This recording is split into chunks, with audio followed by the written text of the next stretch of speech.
think this is something to do with the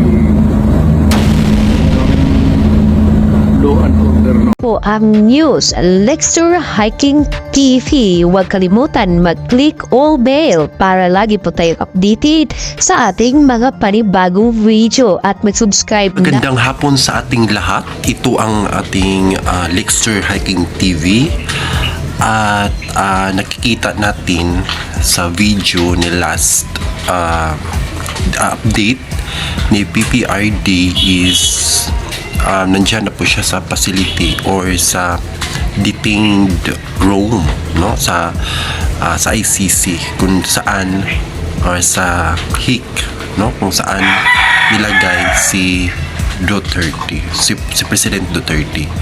So ngayon mga kahiking, may nabalitaan tayo or nasagap natin na balita.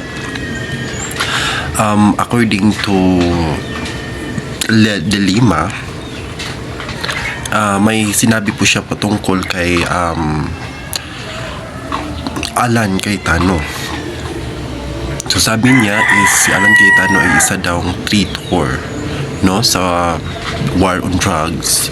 So kasi sabi po ni De Lima is wag daw silang lecturean dahil alam nila po yung batas or due process.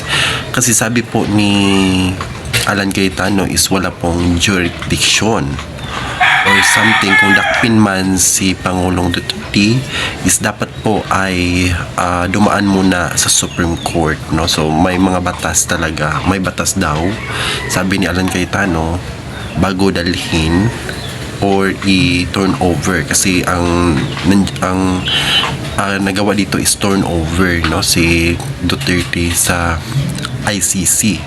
So ngayon mga kahiking is ito po ang ating panoodin yung statement ni Laila De Lima patungkol kay Alan Cayetano. So ito po ang balitang halik natin. Human rights organizations and human rights defenders what to do in the arrest of former President Duterte. He is also the last person on earth with the credibility to talk about due process and human rights. Wala kang karapatan, Alan Peter, para pangaralan kaming mga tumayo at lumaban para sa mga Pilipino sa ilalim ng rehimen ninyo ni Duterte. Habang kami ay lumaban, walang awa ninyong pinagpapatay ang libo-libong mga, di ba? Pinaglaban nila to yung legal at sinasabing human rights sila. Pero hindi ba yung human rights due process? So let me stop there. In the first part, ang sinasabi ko, naiintindihan ko that there's always two sides to an argument.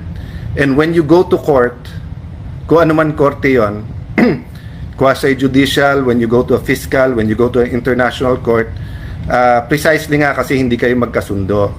So hindi ko tinatanggal sa human rights activists na meron silang pinaglalaban. Sa part 1,